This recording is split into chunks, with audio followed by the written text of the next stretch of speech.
કે આજે ભગવાનનો મકર સંક્રાંતિનો પણ દિવસ છે ને ભીષ્મ દાદાએ જ્યારે આ પૃથ્વી પરથી વિદાય લીધી ને એ દિવસ પણ આજ છે. એટલે આજની કથા સાંભળવી જોઈએ. હા, આજે દાનનું મહત્વ છે. 1 રૂપિયા ગુપ્ત દાન. દાન પાછું કેવું? ગુપ્ત દાન. ગુપ્ત દાનનું મહત્વ છે. અલગ અલગ રાશિના લોકો શેનું શેનું દાન કરવું જોઈએ એ જાણવું હોય તો મારી પાસે આવજો. ઉર્વશીબેનના ઘરે છે ને મોબાઈલમાં. એ મોબાઈલમાં વોટ્સઅપ ગેલેરી ચાલુ થઈ ગઈ ને મને લાગે 2-5 વર્ષ પછી અમારે બ્રાહ્મણની જરૂર નહીં.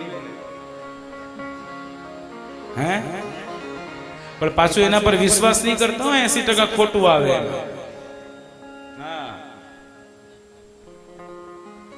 મેષ રાશિ માટે લાલ ફૂલ લખ્યું ને ઓલામાં સફેદ હશે ને સાચું, ગમે એટલા લાલ ચડાવો કઈ.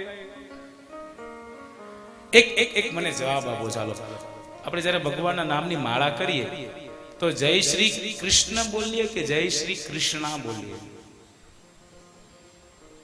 કૃષ્ણ બરાબર છે. કૃષ્ણ જ બોલાય, કૃષ્ણ બોલાય ના. કૃષ્ણ પણ ન બોલાય, કૃષ્ણા પણ ન બોલાય, કૃષ્ણ જ બોલાય. અણ આવવો જોઈએ પાછળ. કારણ કે કૃષ્ણા એ દ્રૌપદીનું નામ છે.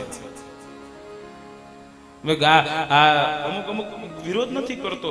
યોગ કરવા કોઈને ન ગમે, યોગા બધા આ લાગી જાય પાછળ. યોગ કોઈ ન કરે. યોગા હરે કૃષ્ણ હરે રામ કોઈ ન બોલે, હરે રામા હરે કૃષ્ણ બોલે.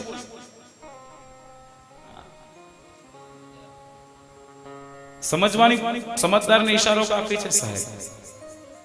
એ તમે જે બોલો છો ને પછી કહે કે અમને એનું પુણ્ય ન મળ્યું. જય શ્રી કૃષ્ણ, જય શ્રી કૃષ્ણ, જય શ્રી કૃષ્ણ તમે બોલો ને તો તમે કૃષ્ણને દ્રૌપદીને યાદ કરો છો.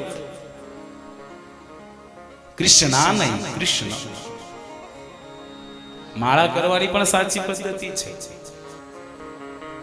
એ કઈ રીતે કરવી, સુમેરું આવે ત્યારે કઈ રીતનું હોવું જોઈએ, પછી એમાં જીભ તાળવે લાગે તો ક્યારે લાગે, કયા મંત્રમાં ન લાગે, કયા મંત્ર કોણ જાપ કરી શકે, બધું હોય. પણ આપણને બધી વસ્તુ જે આવે